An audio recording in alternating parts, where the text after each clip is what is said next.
আমার ছেলে আমার সাথে এই কাজ করবে। আমি জীবনে কল্পনা করতে পারিনি। পুরো গল্পটি শুনে মজা পেতে চাইলে কানে হেডফোন লাগিয়ে শুনতে থাকুন। রাত তখন গভীর। বাইরের ঝিঙি পোকার আওয়াজ ছাড়া পুরো বাড়ি নিস্তব্ধ। ঘরের ভিতর নিঃশ্বাসের শব্দও যেন শোনা যায় স্পষ্টভাবে। বিছানায় শুয়ে থাকা মায়া হঠাৎ চমকে উঠল, একটা কাঁধে হাত। সে ঘাড় ঘুরিয়ে তাকাতে না তাকাতে বুঝে গেল কে। তার একমাত্র ছেলে শুভ। তুই এত রাতে এখানে? ঘুম আসছিল না মা গি, তাই বলে আমার রুমে এসে? তোর নিজের তো রুম আছে। শুভ কিছু না বলে ঘাড় নিচু করে দাঁড়িয়ে রইল। মায়া উঠে বসে বলল, তোর চোখে পানি কেন রে? কি হয়েছে? শুভ মুখ তুলে চাইল। সেই চোখে ছিল এক অদ্ভুত আকুতি, যা মা হিসেবে নয়, একজন নারী হিসেবে মায়ার হৃদয় কাঁপিয়ে দিল। তুই কাঁদছিস কেন রে?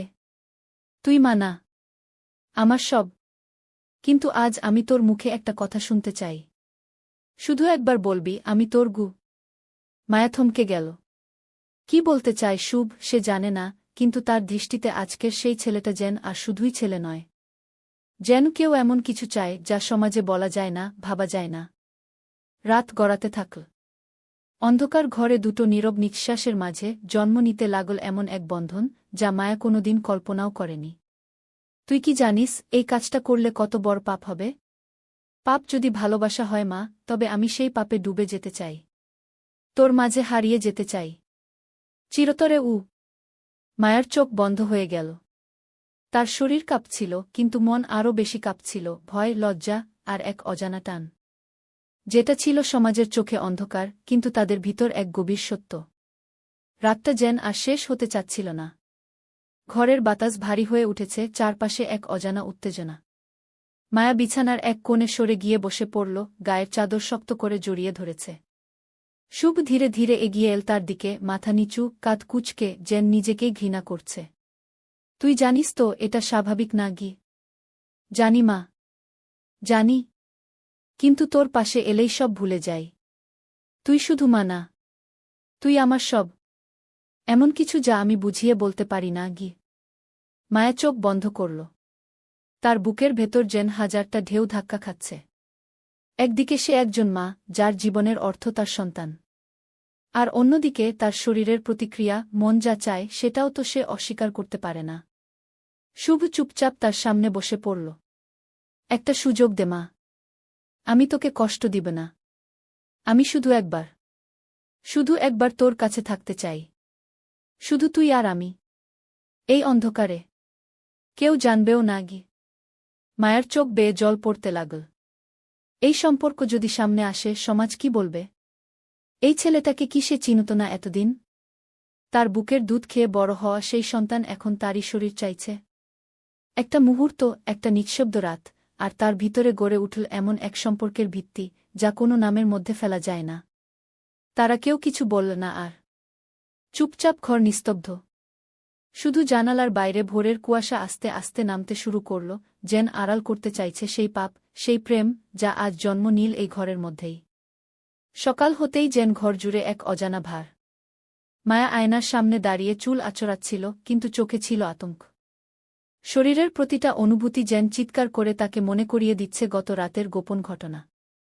রান্নাঘর থেকে চায়ের কাপ হাতে শুভ এসে দাঁড়াল দরজায়।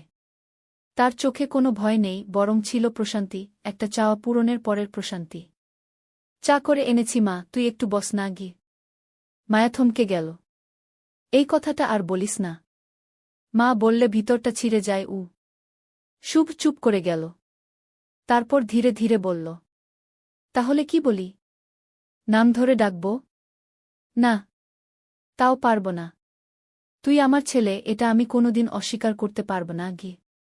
মায়া কাপটা নিল না। চোখ সরিয়ে জানালার বাইরে তাকিয়ে বলল, গত রাতটা একটা ভুল ছিল। আমরা ভুল করেছি। এটা থেমে যাওয়া দরকার। শুভ তার দিকে এগিয়ে এল। ভুল? আমি তো নিজের মনের কথাই বলেছি মা। তুই যা করেছিস তাতেও কোনো জোর ছিল না। সব ছিল তোর চোখে, তোর স্পর্শে।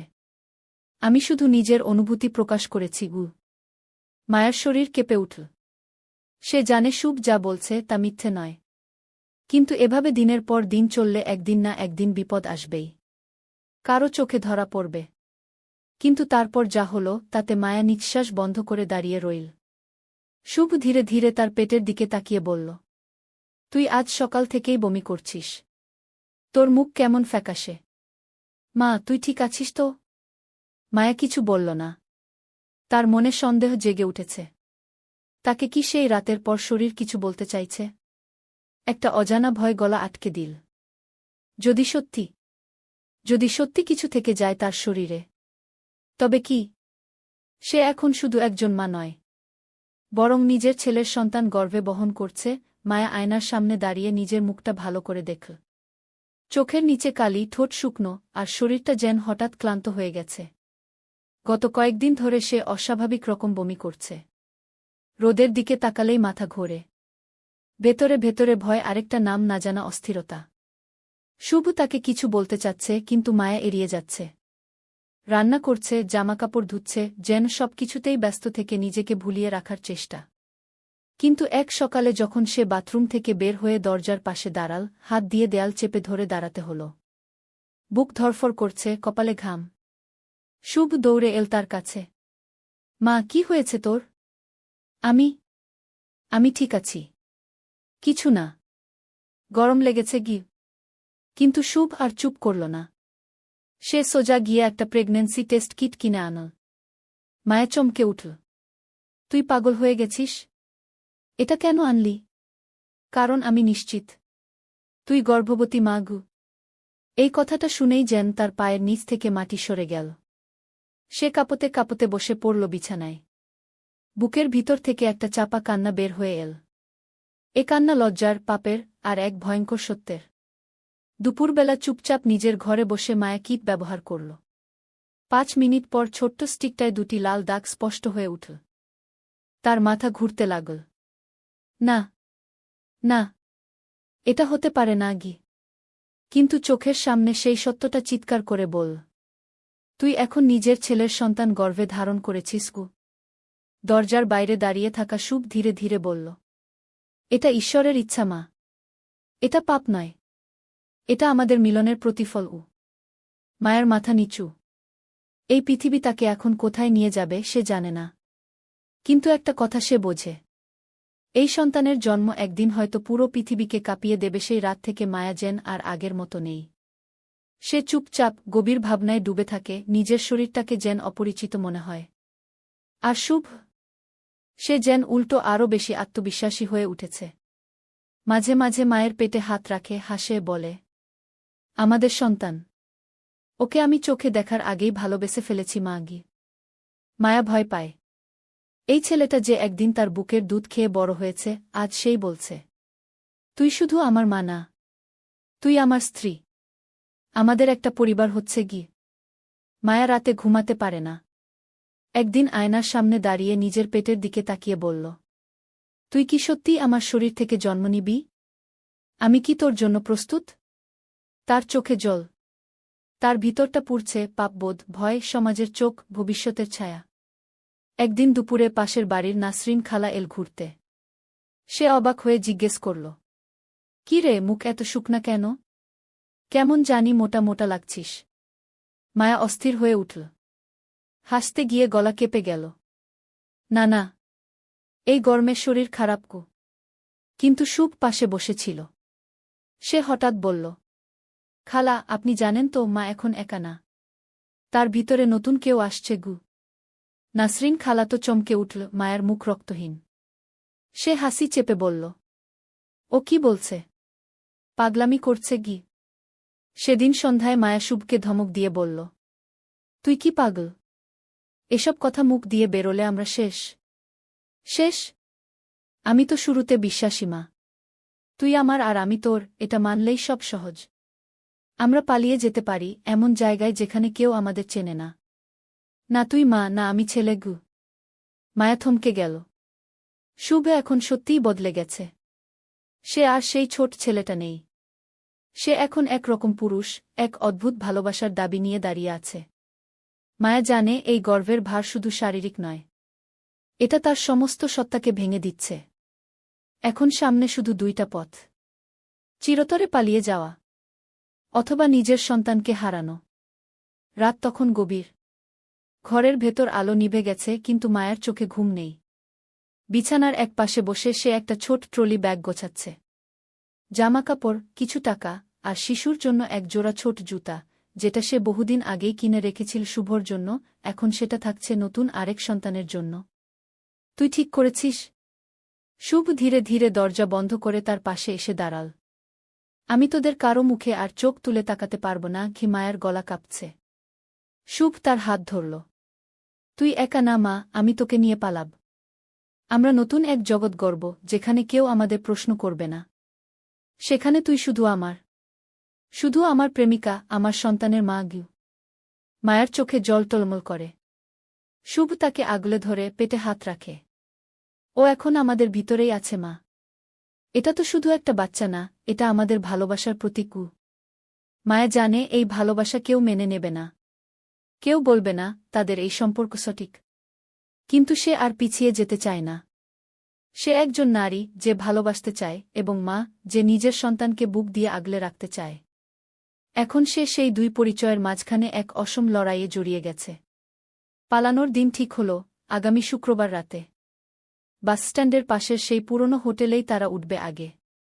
তারপর রাতের ট্রেনে দূরের শহরে চলে যাবে। সব পরিকল্পনা তৈরি। কিন্তু এই শহর, এই দেয়াল, এই সমাজ, সব যেন কিছু টের পেয়ে গেছে। বাড়ির পেছনে গুঞ্জন, পাড়া প্রতিবেশীর চোখে সন্দেহ, আর শুভর অদ্ভুত শান্ত মুখ। সব কিছুই যেন অস্বাভাবিক হয়ে উঠছে। সেদিন সন্ধ্যায় মায়া একটা আয়নার সামনে দাঁড়িয়ে নিজের পেটের উপর হাত বুলিয়ে বল, আমার ছোট্ট সন্তান, তুই কি জানিস তোর জন্ম কতটা অপরাধের ভিতর থেকেও চিরন্তন ভালোবাসায় গাথা? আর তখনই পেছন থেকে দরজা ধাক্কা দিয়ে খুলে গেল। দাঁড়িয়ে ছিল মায়ার বড় বোন রুবি, আর তার চোখে ভয়ানক অবাক দৃষ্টি। মায়া, তুই কি আমার ভাবনাকে সত্যি করলি? মায়ের মুখ সাদা হয়ে গেল। মায়া থমকে দাঁড়িয়ে গেল। তার পেটে হাত, ঠোঁটে জমে যাওয়া কথা, আর দরজার সামনে দাঁড়িয়ে থাকা বড় বোন রুবির চোখে ছিল বিস্ময়, ঘৃণা আর ভয়। রুবি ধীরে ধীরে ঘরে ঢুকল। শুভ তখনও ঘরের কোনায় দাঁড়িয়ে কোনো শব্দ করছে না।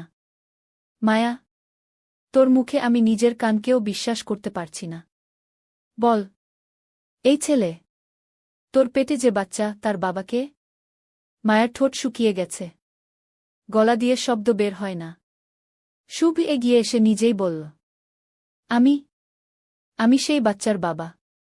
আমি ওর ছেলে। আর ও আমার জীবন, আমার প্রেম। এক মুহূর্তে যেন সময় থেমে গেল। রুবি পেছিয়ে গেল দুপা, মুখে হাত চাপা দিয়ে চিৎকার করতে চাইল, কিন্তু গলা দিয়ে শুধু ফুসফুস ভরা আতঙ্ক বের হল। তোমরা পাগল হয়েছ? মা, ছেলে, এই কাজ কেউ করে? এটা তো পাপ, অভিশাপ। সমাজ তোমাদের ছিঁড়ে ফেলবে। শুভ শান্ত গলায় বলল, সমাজ আমার মাকে কখনো বুঝবে না। ওকে বিধবা হওয়ার পর থেকে কেউ ভালোবাসা দেয়নি। আমি শুধু ওর বুকের কান্নাটা বুঝেছি, ভালোবেসেছি। আর আজ ও আমার সন্তানের মা। তুমি এটা বুঝবে না রুবি খালাগু। রুবি এবার আর থামতে পারল না। দৌড়ে বাড়ির অন্য সদস্যদের ডেকে আনা। হইচই শুরু হয়ে গেল। পাড়ার মানুষ জড়ো হল, গুঞ্জন উঠল। মা গর্ভবতী ছেলের বাচ্চায়। এরা পাগল। সমাজের কলঙ্ক। পুলিশে খবর দাও। মায়া সব শুনছিল চুপচাপ। তার মাথা নিচু, পেটে হাত, চোখে জল। তবে এই কান্না লজ্জার না। এটা শেষ বিদায়ের। পুলিশ এসে যখন গ্রেফতার করতে এলো, তখন মায়া হঠাৎ বলল, আমাকে নিয়ে যান। আমি দায় নিচ্ছি। কিন্তু আমার সন্তান যেন এই সমাজের ঘৃণায় না মরে। ওর জন্ম হোক ভালোবাসা দিয়ে, ঘৃণায় নয়। শুভ কাঁদছিল, চিৎকার করছিল, মা, আমি তোকে একা যেতে দেব না। আমি যাব তোর সঙ্গে। কিন্তু পুলিশ তাকে ঠেলে সরিয়ে দিল। মায়া আর একবারও পেছন ফিরে তাকাল না। 3 মাস পর একটা সরকারি হোমে জন্ম নিল এক শিশু। কেউ জানত না তার মাকে, বাবাকে। শুধু কাগজে লেখা ছিল, জন্ম নিষিদ্ধ প্রেমের ফসল।